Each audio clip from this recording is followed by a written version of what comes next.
I can hear you, Kathy. Okay, we are now recording. Good morning, everyone. Steve and Emma, can you hear us? Yes, thank you so much. Awesome. Okay. Good morning. We are here for an update from Adams County Education Consortium, and I guess I'll just kick it to Lindsay to introduce our guest, and we'll get started. Unless anybody else has something to add before we get going? Wonderful. Thank you. Well, good morning, commissioners, and good morning, team. Lindsay Malky, Chief. Excuse me 1 second. Yeah, sure. Commissioner Odoricio is saying, please try adding me as a panelist again. They got me in. I'm in now. Oh, perfect. All right. Thank you. Sorry, I'm a little behind. Thank you. All right. Awesome. Wonderful. Good morning again, everyone. Lindsay Malky, Chief of Staff. We have with us today Alicia Frandina, the Adams County Education Consortium Executive Director. And together, we're going to go ahead and give you an update on the Adams County Scholarship Fund, and in particular, the history behind the fund, and then some updates due to the programmatic changes at the state level. So I'll turn it over to Alicia to get us started. All right. Thank you for having me here. The purpose of today is that the state is changing the whole model, both of the agency that hosts this scholarship, which is the Colorado Opportunity Scholarship Initiative. They're changing the whole agency. So they're going to be kind of consolidating, and it also is changing. So the purpose is just to understand where we've been and where it's at right now, and then requesting some direction on where the county commissioners would like to go with funding the programs in the future. So appreciate being here. You have the best team. I said this to the commissioners in an email, but we got feedback from the COSI grant program officer. She turned around in the middle of that banquet and she said, I've never seen commissioners with this kind of buy-in on their young people. And it was so cool because she interrupted the middle of the presentation to see that. So great team, great executive team, and great staff that has been really helping navigate this initiative. So appreciate it. Wonderful. Thank you so much for sharing that. Okay, so in 2016, the county decided to use money from the county's portion of the marijuana sales tax revenue to fund a match for state scholarships for post-secondary credentialing of students. So that could be any 2 or 4-year scholarship or certificate program to school. The county was really adamant at the time, along with their partners in each of the school districts, that they wanted to fund through completion.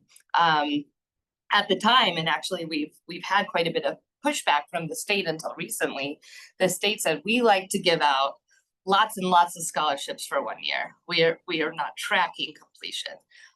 The push that all of our educators and our committee gave was that we know that the largest dropout rate of students is after the first year of college, and tracking completion is really important. So the county took an unusual approach, the only one in the state, to fund all 4 years. What that meant is less cohorts each year, 50 to 60 instead of 300 one-time scholarships, but as you'll see in a little bit, a much higher completion rate. The state kept saying, could we do this differently so we give out more, because we're showing small amounts of numbers going out. And the county does have, at this point, the biggest allocation of the state funding of this program. So Adams County has always been looked at because we have such an underserved population that the revenue, the amount of the match is the highest in the state before this program redesign. So why we're involved, and I joined after this, so I believe this is my 4th year, in part was because my organization works with all 7 school districts, and who would house both being the fiscal agent, the coordinator, getting all the scholarships organized for each of the different districts and the different education foundations, and then also provide the support for students for all 4 years was in question. So I think at first we started with just doing that. Then we realized students needed somebody coordinating and providing support for barriers that they encountered throughout. So we started just funding that through our own organization for a time period of also providing wraparound support for those students so that they would finish. We partnered with Goodwill organization, Goodwill Colorado, and we had a social worker who was a career navigator who would follow those cohorts for all those years. Started small, right? We started at 50. During the pandemic, we were able to amend some of those grants to give them more time to finish, 6 years. So at its max, we had like 320 kids in the program, and I think we're at about like 250 now that we've evened out on more of those 4 years. So So you're actively engaged with, you say about 250 students as they're Yes. progressing through their 2 or 4 year program? exactly, yes. And average scholarship is about $3K a year per student. Each district gets a different allocation in the way we funded this in the past, which we worked very closely with the committee. Kylan's always been the grant holder. That also has to change with state requirements, but the county has been the grant holder. And so we would do an allocation based on population in each district and how many free and reduced lunch population students they serve. And so some will use higher scholarships, smaller amounts of students, but the average is about 3K a year. Thank you. Yeah. Any questions on that? Do you want to talk marijuana tax? Sure. Okay. So because the marijuana sales tax revenue is what funds the Adams County Scholarship Fund, we wanted to just bring these numbers to your attention so you can have these in mind throughout the rest of the presentation. So the table lays out both revenue and expenditures for the marijuana sales tax fund from 2015 up to 2025. And you'll see towards the right here, you see that $589,109 number. So just a few weeks ago, of course, that was what the county awarded as its match during the banquet. And then, of course, the state came in with the other half. And then you'll see the remaining fund balance here at the bottom right, $930,495. So just wanted to lay this out for you all so you can get a sense of what things are looking like at the moment for this fund. Any questions that we can answer on this? And I believe we have Mark Osborne on with us too, in case there are any more detailed questions on it. So just so I don't have to do my own math, so we're contributing this year, so for 2020. This for 2025, so we gave out 580, so then, and the state match, that's not a 50-50 match, is it? Or so that's minus administrative costs then? So no, the good thing is it now, well, it includes any kind of administrative cost of dispersing the grant. It doesn't include wraparound supports of Oh, students. okay. And they are changing that to make that a requirement in the future, so we can talk through that. But yeah, this is just your portion, cozy matches. It used to be that the administrative piece was 2.5 total, so 1.25 from the county. It was really, really low. It's one of the lowest state grants, so they changed that to 5%. So you contribute 2.5% out of that 450 in admin. Thank you. I'll hand it back to Alicia Okay. to brag a little bit. Yeah. I do want to just preface that I've only been at the organization 3.5 years, and data wasn't being collected on completion by us before that. So I've been doing some investigative work. The state doesn't collect this, so it's kind of shocking how little impact data is collected. So it's not really at fault necessarily of our organization, but it's really important to me to see if programs are working, if we're going to continue to fund them. So we've been doing some digging. So what I want to say is the only way these numbers can go is up, because the ones that are not in here are just, I haven't been able to connect with them yet. And we have plans to connect with them through some of our partners at MSU, Front Range, and Community College of Aurora. So these are great numbers, and they'll only be rising as we go. So it's been 10 years. You all have made an amazing investment of 5.5 million, and the state has invested 5.5 million as well. 750 students have been awarded. if any of you are like trying to do math and you're like, well, that doesn't totally add up, what we do, which is really cool, is if anyone drops from the cohort, sometimes we can reassign, but there's all these rules, so it has to be within the same cohort. But what we can do is with leftover money each year, we have established a partnership with Front Range Community College of Aurora and MSU, as long as they fulfill the requirements of being Adams County students or living in Adams County and being underserved, that we can wipe off their fees and tuition off their accounts. And it's lovely because we can just give the 10,000 to MSU, they wipe it out, they send the list back. So some of these scholarships are our big scholarships, but some of these littler ones are for fees and books, which end up being really prohibitive to finishing college. So for a 4 to 5 year completion rate is 66%. The state average for all students is 38%. So it's a pretty amazing stat. Realistically, this is probably more around 70 to 74%. We did have a huge dip during that pandemic year. So those that enrolled in 2020, that dip is low, and we're still finding those students. Those who finished certificate 2 or 4 year degree is 71%, which is even higher. The state right now only tracks persistence.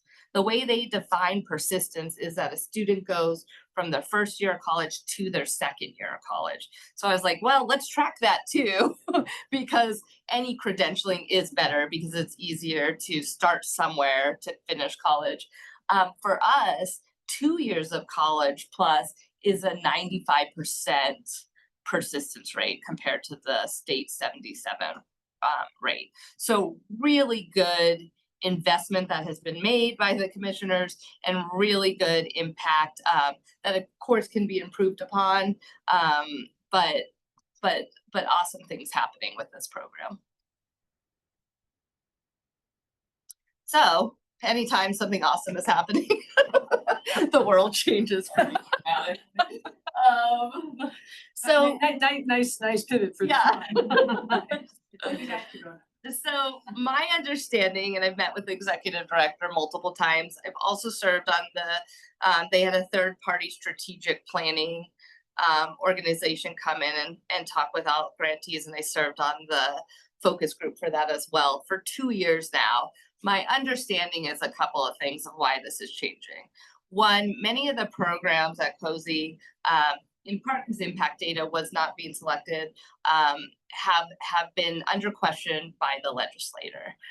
So popular programs for our high schoolers, like what's called Ascent, which pays for another whole year of college, is gone now, starting next year. So there's some big impacts happening in what we call concurrent enrollment, which is where students can take classes during their high school career, and also some of these incentive programs. The other main reason is they do feel that funding was not equitably distributed through all the counties, that Adams County got a high amount of money and a lot of other smaller organizations and nonprofits were left out. So there is an equity piece here where they want more organizations to have an opportunity to find however they want to match this and get access to state money. So they did away with allocating this funding by county. So that's gone as of next year. So it is not funded by county. It is changing to a competitive process where each entity, which has to be a nonprofit, not a county, or an institute of higher education, which you see as IHE, needs to apply for funding and go through a competitive process to get funding. While we still did put in an application every year in the county, it was almost guaranteed that they were gonna match. And they have made it very clear in this process, A, it's not a county allotment, and 2, it'll be less money, and 3, you're not guaranteed to even win the grant. So those are the kind of 3 big changes. So on top of that, they are doing away with a lot of programs, and they're gonna put their focus right now on 2 programs. They're gonna put their focus on this new program, which is now called Achieve. I put a glossary somewhere in here. And they're gonna focus on another one called Career Launch, which is really trying to focus on targeting students who are going back to college again and or those who are picking from the talent pipeline high demand certifications. And so those are gonna be their two focuses. That is not to say that next year, based on legislation, they might add more programs, but they had a lot of programs, felt like it was a little unwieldy to organize, and so they're narrowing it. While they're doing that, they're also though, which they're not talking about as much, cutting funding pretty dramatically. So the new program to match these dollars is only available once every 4 years instead of every year. So this is an 84% reduction from the state in money coming into this program. So it's pretty dramatic. And if you get confused at any point of this, Lindsay and I have been around and around and around, because right now we're starting a new cohort every single year. And we're awarding that 500,000 every single year from the county and 500 from the state. This will only be available to be at max, at best, 500,000 from the state every 4 years. And they're saying it'll even be lower. We do, if you're a visual person like me, we've got a couple slides later, a chart Yeah. that really lays this out. What is today, what is tomorrow? My first question is our portion, which was this year 589,000. Is that a ballpark that we can maintain for scholarships every year? Yes, so you can choose to always, the match has to be the minimum of what the state gives, so if they give 250 every 4 years, the match, and it can be a combined match too, but the match has to be 250, but it can always be more, and you can also choose to do other things with your portion of your education fund. So that means that money, we get to decide what happens with that, and then you're saying, so instead of the state matching every year, they're only gonna do it in a 4-year cycle. Exactly, So we have to then decide how to stretch that. yeah, let's go to the, Hand raised. Commissioner Pinter has her hand raised. yeah, Thank you. Obviously, all right, pick a slide. Obviously, this is not great news. I understand the shortfall that the state is facing. I personally was not aware of this particular funding football being kicked back and forth because I presumed this funding was guaranteed by the funds as they were set up. And so I feel like I'm hearing about this late, and wish we had had an opportunity to engage with our legislators. And I'm just kind of curious, like, if you can share some information or someone on the Adams County team can share some information of how this went down. Was this a JBC decision? Was there a separate bill? How was the funding moved around? And are there any additional opportunities for engagement? Thank you, that's, yeah, exactly what I was wondering too. I thought, why am I feeling like I have not, like, the rug is getting pulled out from under us here? So these are fairly new changes. yeah, I think they've been like, I don't know, I know that the county was informed, and I'm not sure exactly like what kind of engagement was earlier, but the strategic planning process has just been like interviewing everybody for 2 years of talking about the program and looking at success. Interviewing who? Oh, like different stakeholders. I think at some point, I believe there might have been a letter submitted, but again, this piece wasn't totally managed by us at this time because the grant came out of the county. But changes are really, really recent. Like all the everything was just cut 3 weeks ago. And still like this deadline, this has changed. They said it was gonna start in 29, then they said 28. They're saying now it's gonna start next year and they're gonna start phasing out the old one. So as you'll see from our chart, we'll still have 2 sets of cohorts that we're working through for a couple of years. with the old funding, which they said we should still be able to receive. So it is a long ramp, but this decision is recent, fairly recent as well. We've I, known. I, s- I so appreciate that. What I'm not understanding, and I was listening along to the presentation, not expecting changes of this significance. I don't know who the they is. I don't know who the stakeholdering happened with. I don't know who the players are. So if you could help catch me up, I seem to have missed a beat. No, I don't, I think we're all in the, I think we're all in the same Yeah. boat. I have the same questions, Emma, you're articulating everything that I'm running through. I'm thinking, should I know who these people are already? I'm new as the newer commissioner, so I'm really not sure who was involved in these conversations.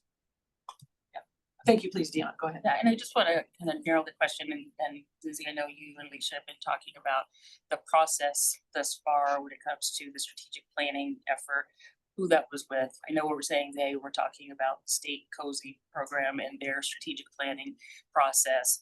And I think the question is also, when did we start to become aware that there might be significant program changes to the model? And I know that's been very recent, getting information on what exactly it looks like.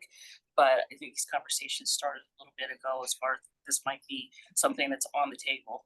Yeah, I can jump in there. So I believe it was January of 24, just reviewing my notes last night, that ACEC actually came to the board to request additional funds for administrative expenses. Because as Leisha shared, we run the cohort model, the 2.5% was not enough. So ACEC came to the board and said, requesting more funds to cover that. And it was during that presentation as well that we mentioned, we were talking about, hey, this is the annual admin fee.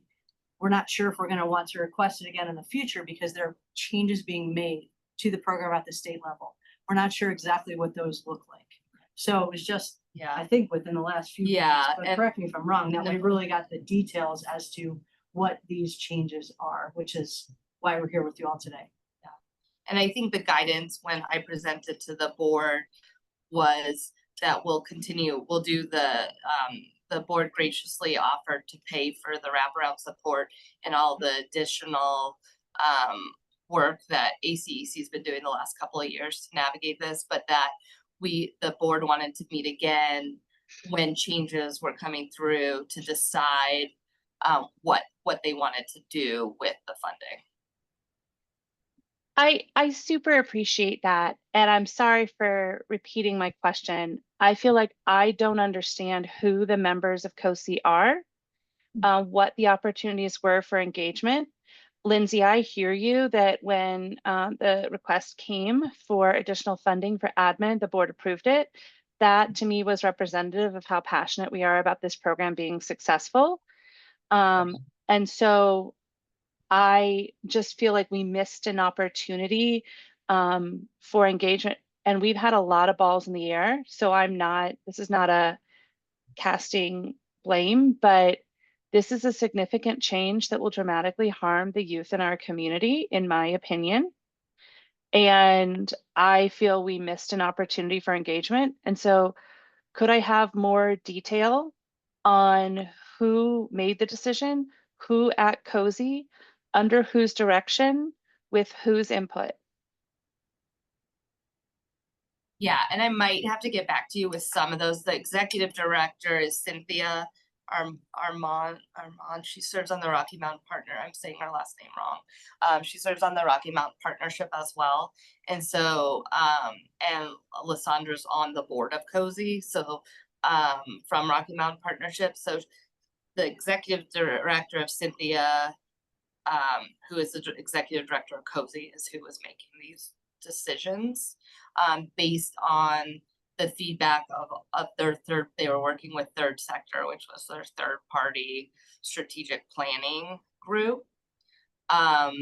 They did have, like, they would send out opportunities to focus groups and like planning and discussions, but very little information would ever be given out. There was no indication. I attended as a liaison to all these different meetings. There was no indication that the program would be so drastically cut. But there was indication early on that they weren't going to be allocating to counties anymore. And my liaison to this is all pre-Lindsay was Kylan. So then I would just send all of that to them as well. But I do think the county was invited to those. And then I just said to Lindsay when she came on, I can be the liaison and get you this information. But that was just about a year ago when we started doing that approach. They also have changed staff. Like Cynthia came on after me. We've had 6 new program grant advisors since I've came on, and I've only been here 3.5 years with the state. So they also had a tremendous change in leadership there too. Okay, I would. All right, thank you for that. I appreciate, we manage a lot as a county. This is a significant change that I feel like will impact youth in our community. And I would have liked to have known a year ago if that's the time frame that we're talking about. I have some questions if Lysandra Gonzalez is supposed to be our representative on the board, that she did not alert us. I don't know what that means. This is food for thought for me. Because if I'm looking at this funding timeline, maybe the rest of your presentation will discuss how we will be competitive moving forward. I feel that it is unfair to penalize Adams County youth because we have a disproportionate impact that would generate a $500,000 grant, and we have disproportionate impact in a variety of reasons. And I think that folks generally do not understand the scope and scale of the disproportionate impact in Adams County, and we could have advocated more clearly on that. So I'd like to see what you plan to do forward, but I see Steve has his hand up. I'm gonna stop talking and I'm curious what Steve has to say. I think I know I think it's fair for us to figure out, is it too late? It sounds like it's already too late. They've already made these decisions. And to be perfectly honest, if there was something that came into my 200 emails a day, kind of thing, I might have missed it, thinking that if it was big enough, it would rise to somebody somewhere would tell us. And we're finding that we don't necessarily in the past have an owner for all very important thing that we want to track, and we usually discover that after the fact.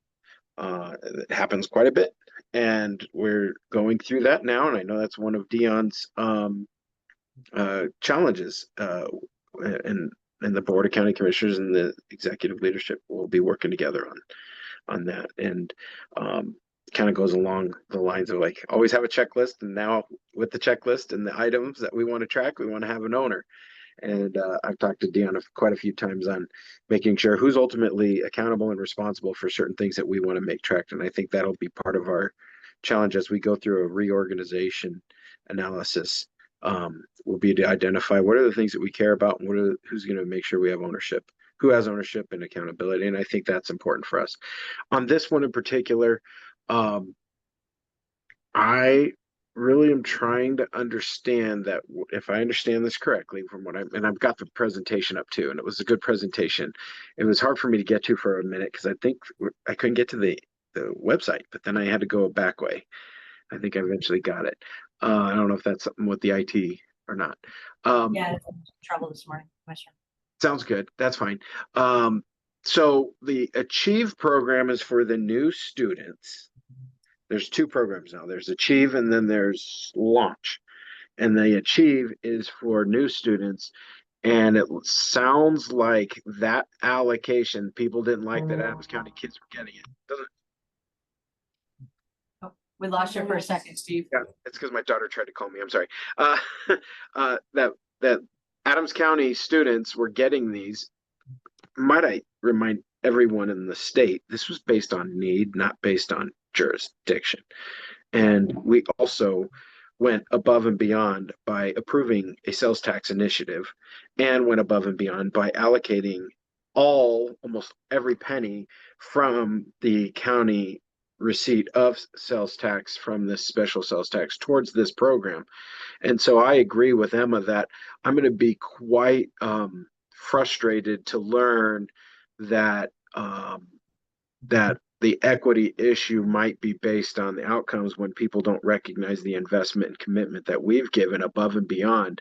If anything, there might be some merit based in the fact that we've made certain decisions along the way. Now, with that said, can we also try to spread this out? Yes. Like, I want students all across the state to have these opportunities. But when I look at the Achieve program, it sounds like we will need to identify what does cutting almost outside of that 4-year, when does that 4-year? It should start next year if they stay on track.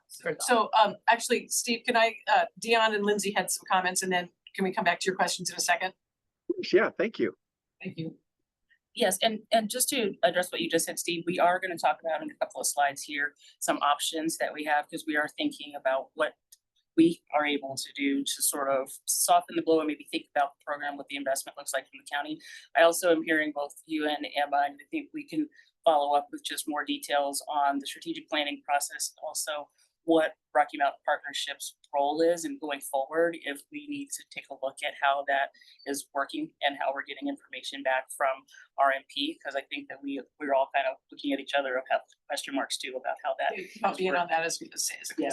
Yeah, and we've had updates coming over the last year or so, but I don't know that we had updates specifically about what this was gonna look like until very recently. And so there's probably better opportunities going forward to be more in the know about what the potential impacts might be, especially as we're figuring out our own budget process and things like that. So we can bring that back as well. Could I just clarify too, because maybe I also misspoke, like they are cutting the program 84% across the state. Yes. So nobody's getting, Right, but okay, so just one sec. So Lindsay, did you have something else to add? You were I was just gonna add to really what Dion said, and I truly don't mean this as an excuse, I just mean it as the honest truth. We've had a lot of transition on the executive team, as you all know, and as Leisha and team were sharing updates, myself, my team that is involved, we were also sharing those updates. And I think it's part of our old way of thinking, where we would more come to the board when things were more towards the end of things, and where our new way of thinking is more, let's bring the board with us and make sure they have details along the way. So I just share that as the honest truth as to why, even though we didn't know the details of the changes, we weren't sharing every step along the way in the past, even though a lot of that information was being relayed to the top. So I just want you all to have that, and just the honest truth. Thank you. Steve, do you want to continue, continue with your questions? No, I I'm think you trying. asked for some clarification on some of the previous slides, or did you want to talk about those right now? Yes, please. Can you hear me? Yes, we can hear you. Yeah, go ahead. All right. So, I do think that there needs to be an explanation of that, of what Emma asked for, and then I didn't fully understand what Lindsay was saying, other than that maybe we were notified, but the commissioners were not. And so we need to figure that piece out. Or maybe we collectively were notified, but we didn't have a grasp on the scope of the changes or the impacts, and I think that's unfortunate too. So I think we'll inquire more into that later. I think that the next slide that you guys are gonna go through is gonna be, the next couple slides are gonna be helpful. So I'll wait until the end. and ask- Okay, thank you. I'll just hop in just to quickly say, I'm really concerned. I mean, I understand they had to cut over $1 billion from the state budget, and next year's they're looking potentially worse depending on who you listen to. My concern is, and I'm sure you're going to cover this, but the big switch going to this competitive process, because what this whole program, in my understanding, exists for is to level the playing field for kids who come from disadvantaged backgrounds, who are motivated, talented, and underserved. And so for them to say, well, now you have to compete for it, when these kids have been competing their whole lives to get through school and get a break, is really frustrating. And which you can hear in my voice, I'm a little gobsmacked by. this, and I echo the comments of my colleagues. So, Yeah. that being said, let's please look at the next couple slides. Thank you. Yeah, thank you. And my understanding is the institution of higher education had a lot of advocacy around this too, because they didn't feel that the higher education institutes were getting their fair share of this to award scholarships. So there was a lot of like separate meetings and then coming together, and now there's two separate applications, one for nonprofits and one for institutes of higher education that you can apply for. So we would be applying for the nonprofit. Both are competitive process, but have different standards to them. So again, this is across the board. Pueblo, I think, is the other big, from my understanding, county allotment. It's affecting everybody. So across the board, the state funding's being cut. My wondering a little bit is to some of their federal money around DEI work and equity work was probably funding some of these state programs, maybe not necessarily this one, so that's also why they're prioritizing.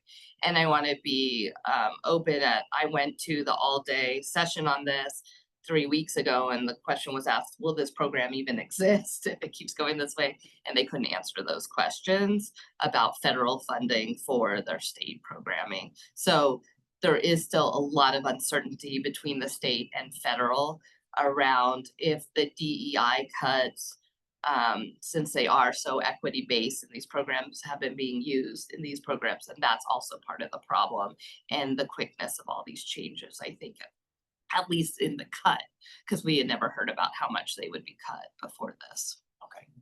So yes, as you all said, funding every 4 years, it will be competitive. They said there's no guarantee. However, they do say that at the beginning, they think there'll be less applicants. So to kind of apply for more at the top, and then they think eventually it'll reach a lot more like rural areas, nonprofits, and then it might be more competitive, but they don't anticipate as many organizations in this first round applying. And again, as you all said, and a huge concern of mine is it's only funding 60 students and it follows those 60 students. So our graduating class next year, new students, right, in 2026 will enter, we can award 60, we can have a banquet in June, but then our graduates that are going into school 27, 28, 29, there's no scholarship at all under the this, state. from the state, exactly.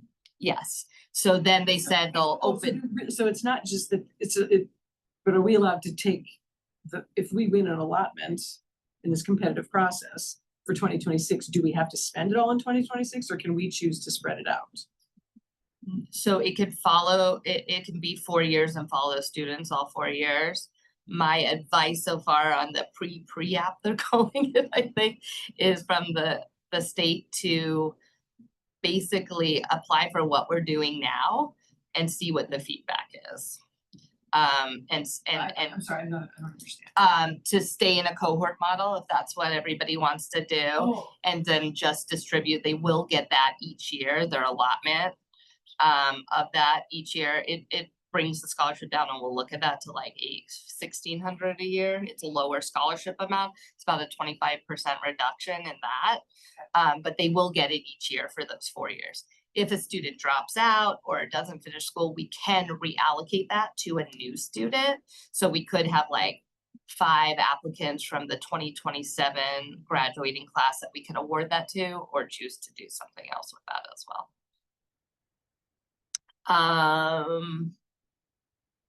And I think we've talked about those other 2 things. The big other changes is that I think they felt that a lot of scholarships weren't being used effectively because they weren't providing support for students to remove barriers that they were encountering while in it.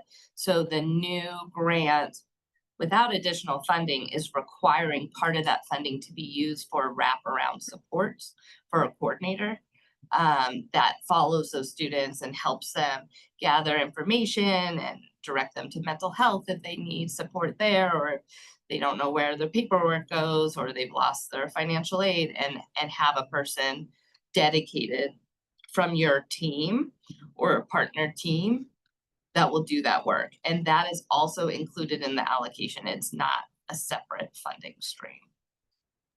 So like, don't we already do that? So we do, because my predecessors found that it was very challenging to continue to keep up with all students and that they were seeing a dropout rate. So ACEC started funding that throughout the pandemic, and the year before that, it wasn't done in the early years, is my understanding. That's true. And I so remember. ACEC started funding, and that's why I came to the board last year, is because we were funding from funds we didn't have a wraparound support person, and we still have that person. We still use Goodwill, but we contract with them for that position. Okay. I remember, because we complimented you on ACEC for doing that, and it was some of the other folks in the schools that recognized that Right. that need. What I'm worried about is that there's going to be a lot more spent on administrative and less on students. Let's just be honest. Like, and the administrative is helpful, especially when it's supporting. So I get that, and ideally supportive of helping people overcome barriers and stick with it and find those ways to not give up. I totally appreciate that. I just get nervous about institutionalizing always the more administrative stuff, especially in light of other cuts. But that's just a comment that is not relevant to this. So I'll let you continue. Thank you. Well, and I thank you for that. I do appreciate it. And I do think it's relevant because a lot of my advocacy when I've had a chance to talk in these meetings has been like, there's no way they're measuring quality of wraparound supports by taking all this money out of here and putting it to there. And so it could be where it's just a lot more admin paperwork and not actually serving students in the way. And so my push on the state is like, what does it look like to have quality relational support for students that actually helps them do these, get through these barriers instead of just having a person who like checks boxes and says, I texted the student 4 times a year. And please know that that's not our approach. And I think the 20-year educator in me won't allow that to be the approach at our organization. Emma, did I see your hand up? Yes, I think that it was answered. And I think that the conversation y'all just had about the quality of the wraparound supports that we provide. I remember being stunned years ago, and I'm sure it's still true, in talking with Westminster Public Schools and Stephanie over there about frequently the most common reason that their first generation, most of their students who go to college or first generation drop out is because of a death in the family. And the death in the family called them home, or the death in the family had an interruption of wraparound supports, or the grief, or they were needed to go to work, or et cetera, et cetera, et cetera. And so if that's the most frequent reason for Westminster Public Schools high school graduates to drop out of college, then to me, that has demonstrated the longstanding need for wraparound supports for the continuation to complete the degree. So it's a very long-winded way of saying, I think you're answering the need that our students, many of them are first generation and really truly first generation attending at college, need to be able to achieve the degree, and not that some college credit isn't worth it, but the degree is worth a lot more. And I have a question is, so if they're doing these, say we move to this new model, or we are moving to this new model where the state gives out money every 4 years, they do the cohort model, they're doing supports. If we choose to give scholarships continuing just from our own funds here in Adams County, would ACEC continue with those cohorts? So for example, you're saying 2026 cohort from the state gets the wraparound services. It's say 27, 28, 29, we're able to award some scholarships. Would you be able to support those 3 cohorts or, that we created on our, for those years? Yes, I mean, we're gonna have a weird overlap that Yeah. I'm gonna see in here Okay. anyway. That's gonna make it a little like need of more organization. But I think, my program director, Andrea, like it's been trial and error because we've been the only entity in the state doing the 4-year model. Okay. So I think the workload was much higher than everybody believed, and then adding more students every year. It took a long time to get systems. We are also such an unusual, cool place regionally because we have 7 school districts. So, right, Denver Public School Foundation gets their allotment of scholarships and divvies it out.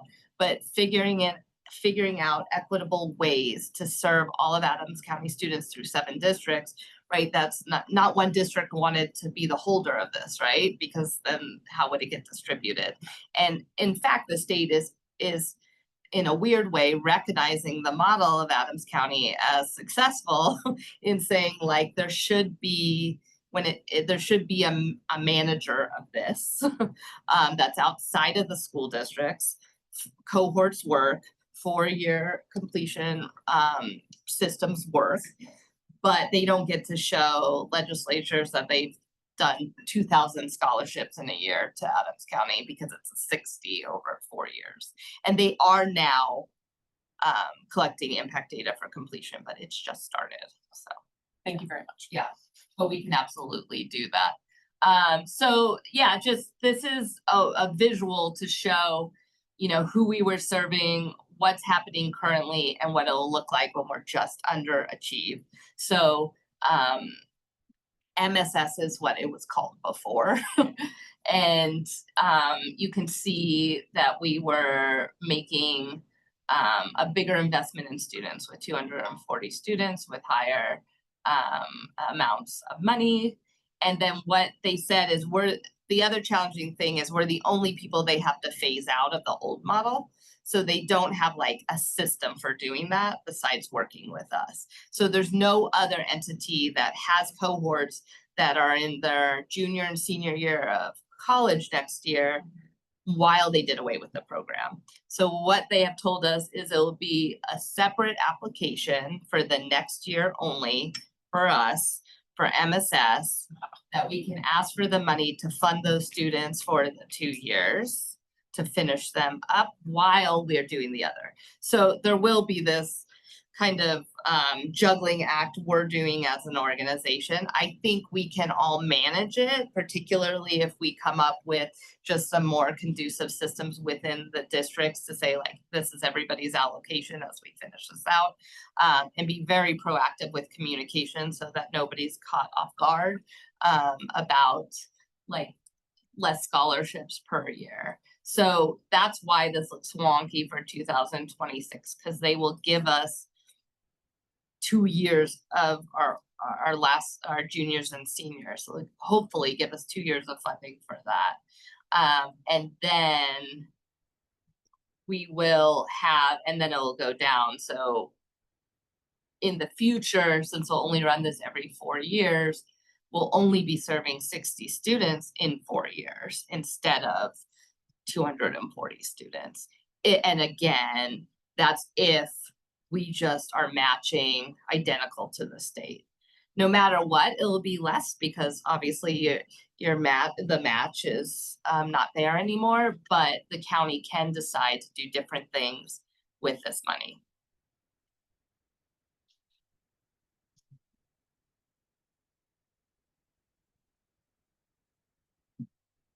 Okay, so recommendations at this point, they are doing what's called a pre-app due in 2 weeks.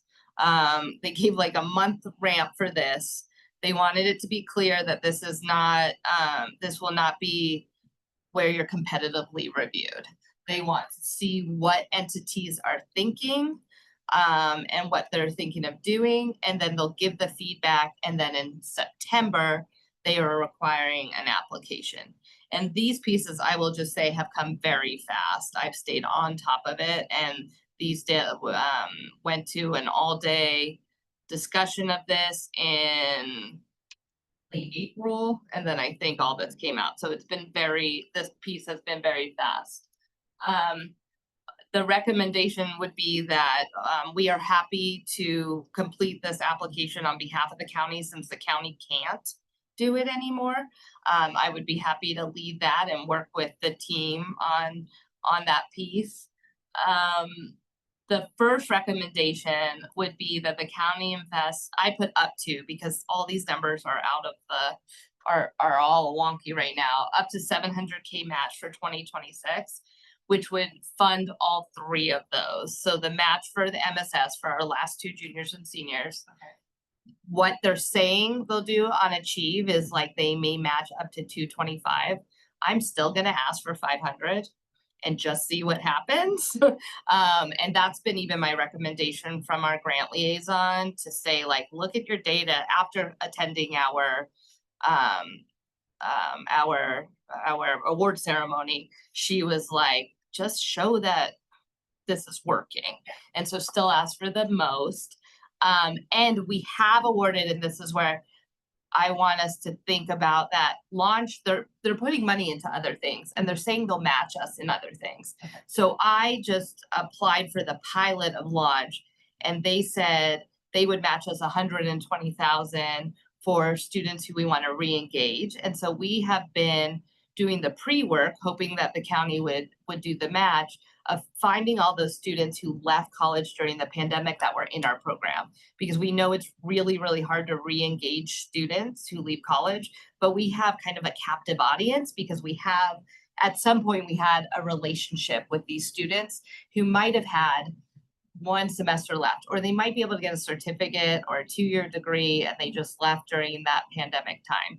So they are reallocating money elsewhere, and we could see that program, if they see it as more successful, as growing in funds. So the recommendation would be to allocate to your team the 700,000 to disperse between these three programs for the overlap. The other recommendation would be that the county continues the cohort model, and you could, as you said, make the investment of 540 or whatever that match is above that each year, so that each new student who is graduating has an opportunity to apply for the Adams County Scholarship instead of only 2026 students and 2030 students. We can continue to, because it's all built into the program, there's no like additional asks from us outside of what they're allowing. We would continue to make sure they still receive wraparound supports, monitor progress, distribute the funds. I will say it's a big logistical system because of all the different MOUs between all the colleges that we put checks to, and also all the MOUs with the districts and sharing of data. Like, we've done all that pre-work, so it does make sense if it works for everybody here for us to continue. We finally got all those systems up and running really well.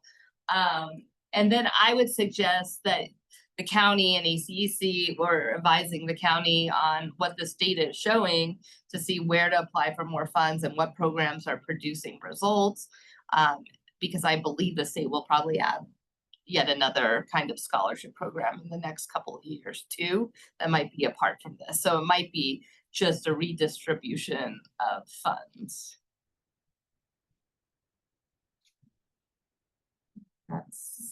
I have not a question, but a comment. Oh, yes, please go ahead, Deanna. Back to the recommendations. So one of the things that I just want to flag, and I'm kind of thinking about how we're taking this forward and getting ready for 2027, is part of this recommendation is that going into next year, we're going to look at the impact data and make some decisions about marijuana tax fund money and how that's going to be distributed. And I think it's important for us to just think through the timeline and process for that, so that we don't find ourselves trying to catch up late next year. What are the milestones or deliverables between now and then, to make sure that we're looking at the right data, and just kind of thinking about what metric are we going to need to investigate, and if we need to do some gathering and also some advocacy, what would that look like? So I don't want to lose track of that piece, because that'll be, a year from now, really needing to make the toughest decision about how those marijuana funds are going to be allocated going forward. Thank you. Yeah, and I think and we can lay this out on a timeline, but the big next, knowing is in December, they said they'll award Achieve. And then we know, what they're offering. Will they match us the first year 500? They're saying it's gonna be 250. Originally, they were saying it had to be a minimum of 50 students to even be considered for $75,000. And I was like, these are less than I said, show me any data that shows a student gets to completion with a $900 scholarship a year. Like, that doesn't do it. Now the new language, again, a change that came within 1 week, is showing that it's saying it has to be a minimum, but they're not telling you. They said the average scholarship will be about $1,500, $1,600, but they're not saying you have to have a maximum, like, to get that money. So they're saying they'll fund around $1,500, 500 of that, 2,500 of that will go to wraparound supports for that student. Okay.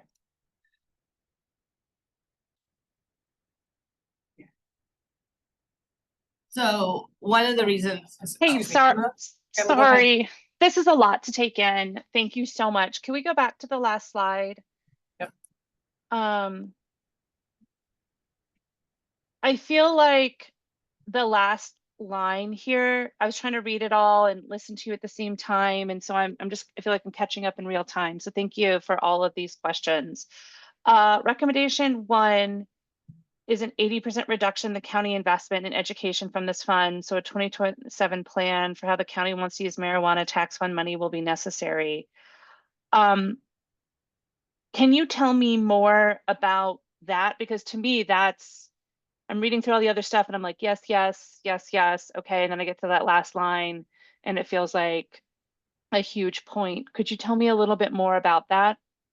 Yeah, thanks, Commissioner Pinter. What it means is that if you just match what they're saying they'll offer, which is $250K over 4 years, that's gonna be, and even if you still take on the MSS for these 2 years overlap and put a Right. little bit of this money into Cozy Launch, that'll still be an 80% reduction in what you have been spending on these education programs, because it is reduced at the state level and it's only once every 4 years that you could offer, or that you would be required that minimum match. Okay, so because their investment is being cut so dramatically in preparation for federal cuts to state funding, as well as restructuring within the state, for us, because we just said we're going to match the maximum amount, but the maximum amount is being cut so dramatically that the tax we're collecting will greatly outweigh what the state is willing to match. So this is really saying we need some kind of working group or some kind of plan or some kind of collaborative, because this is more work than y'all have taken on at ACEC in the past. And so like, what does that look like moving forward for the remainder of the funds that we had always just committed to the max out match? Yeah, Yeah. beautifully said. Yes. Okay. All right. So I'll look forward to that conversation, because as has been mentioned repeatedly, this program is really important to the Adams County Commissioners, because I think each one of us has a personal relationship to seeing the impact on these student lives in how it relates to our own lives and our own story. Thank you. Okay, so just more on the why, but we've talked about it, is that as our organization it was founded to make sure that all of our districts are getting an equitable place at the table, because some of our districts have a lot more resources than others, and it is the coolest, strangest area, right, where you're getting really metro districts and then rural populations all in 7 different counties. So distributing money between these programs will allow for the most equitable we can be between all of those districts and their needs. Again, still trying to maximize what the state will give us. So not limiting ourselves to achieve would be a recommendation, by having, like I just did the pre-app for a Cozy Launch, so that like anytime they say, because they're all very similar programs, and you can make a case to use Launch in a very similar way we're using Achieve. So like making sure we're on top of anytime they're saying there's a new program and there's money, that we're using it to still fulfill the goals the county has for completion rates and to increase those graduation rates. And again, maximizing the county resources when the state funding is shifting, changing and reducing is just like keeping a pulse on that is why I would say it really should be an allotment that you all decide on how to use with those state matching programs. And then through, as Commissioner Pinter said, like having a strategic education plan around this would be really powerful so that we can be directed on how the county wants to pursue this. Emma? I know I have a million questions. That's fine, that's why we're here. In processing this in real time, moving from, it is my goal, and from the general comments I'm hearing from my colleagues, to get to as close as possible to the impact we were previously having while the state and the feds are cutting their funding. So we should continue to do our part. And I think there's going to be a lot of conversations, and I look forward to hearing or involving us in what that looks like moving forward. And we have a little bit of a time, I guess, between now and 2027, so about 18 months to figure this out. But given that's usually a 6-month ramp up for applications, like it's time, but it's not as much as we would want. I'm curious, given that this needs to move to a nonprofit partner, if there is an opportunity to pursue a foundational or a corporate match for that missing $500,000. And what would that look like? And could we support you in that effort? Because I feel like there's a story to tell here. Yeah, great, thanks. I think that's a good idea. I think we've all been probably having similar wheels turning in our head of where we can search for funding to a new source to replace the 84% cut from the state to our existing program. So thank you for bringing that forward. I think again, I do think we all know that our story in Adams County is compelling, and the success of our program is compelling. The way the commissioners in 2016 committed to this and have remained committed throughout the years, and what we have to show for it is quite impressive. And as one of the younger counties in the state too, this is the impact of this is almost impossible to overstate.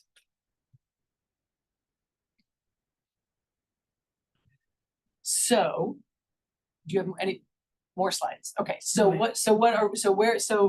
last slide those were your recommendations. So just to, if I might be repeating myself, what our action steps are in the near future, because it sounds like the way, and Emma did lay it out very well, if we're talking about 2027, it means we really have about 12 months from right now. So we're really talking about a year to come up with the strategic planning that we are we hope will help us maintain the highest level of scholarships available to Adams County students. So Dion, you Yes. outlined some stuff for us. Yeah, I think so. A couple of the things from the recommendations that we hope we're hearing from you today, the direction to move forward with the pre-application and continue with the program as laid out through 2025 and 26. But also, I do think a year is probably right, and come back to you with more information on how we're going to get to the decision on what the program model will look like and what that means from the county's investment, whether it's just marijuana revenue, if we decide something else needs to be infused to the program. But for today, I think that's really the decision point that you're looking for, right? Is moving forward with the process. Right. As laid out. Yeah, I think just an understanding and a permission. Again, I'm a first generation college goer too, so this is a path. I'll say some of my colleagues have said this is not central to ACEC's work, and like should my board ask us to evaluate it when we first came on because we weren't receiving funding for it. Obviously, it's important for our partnerships with the county and with all our school districts.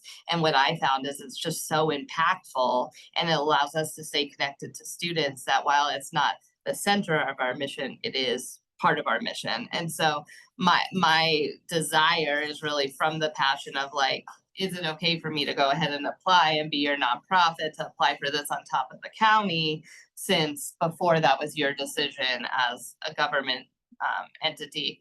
And to know, and hopefully I've established trust with my partners in the county to make sure that like you are all proactively communicated the whole way so that we're doing this in the way that feels right for the plan of the county too.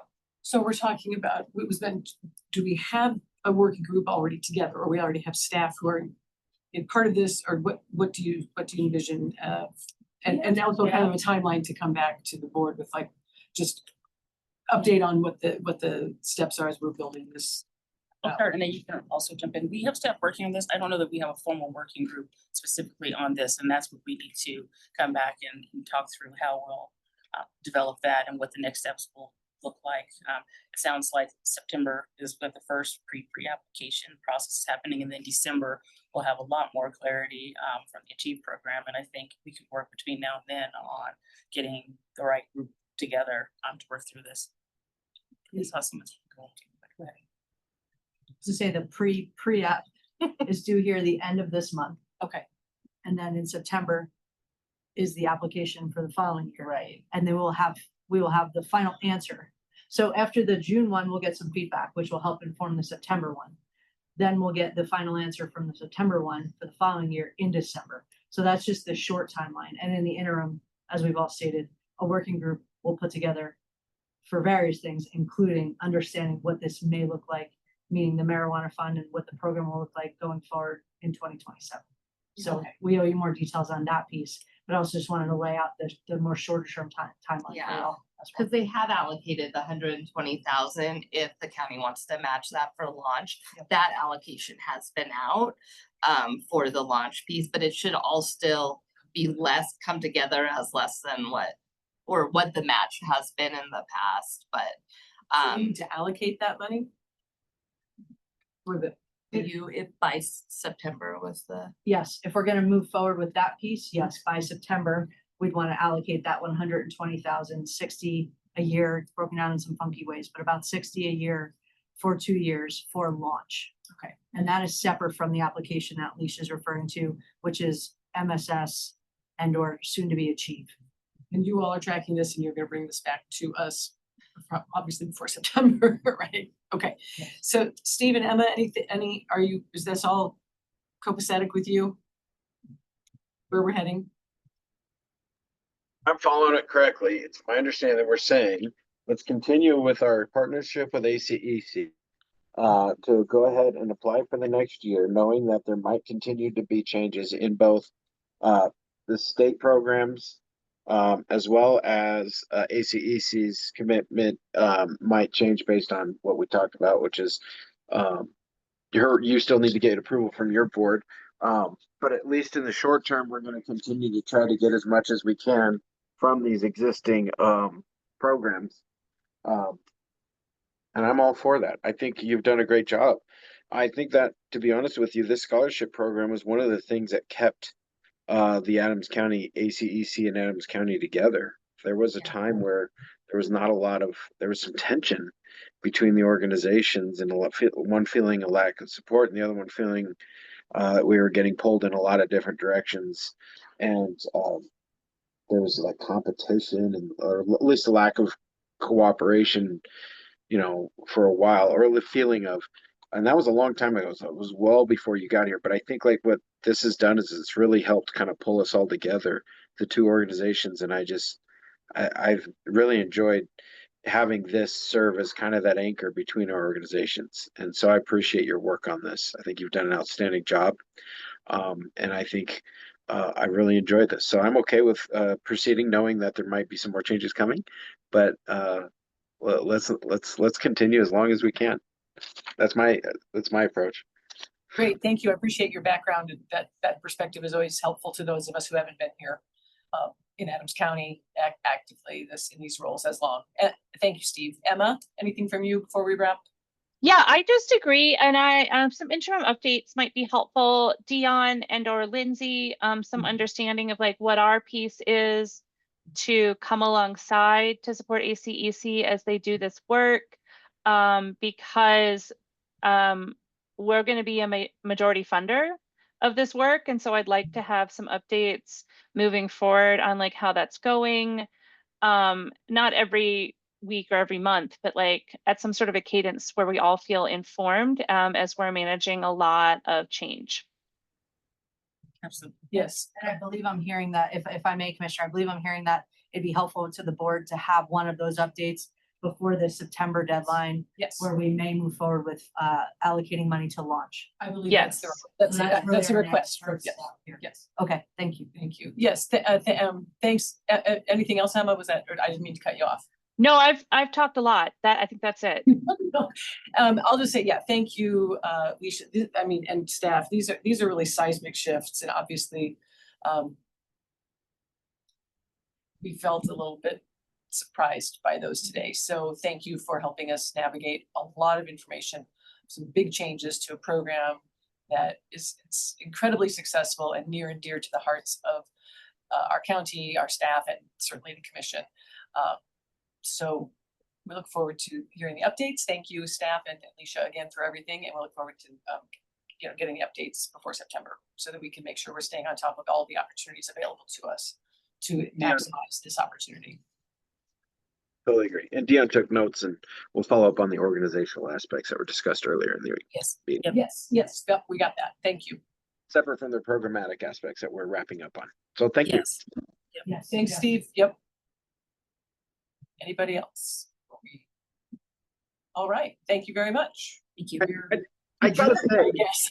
Oh, what? I'm gonna say one thing. This is awesome. Like the changes that we've had coming up are rough, but like, look at what we've done, Yes. and look at what the people in this room have done.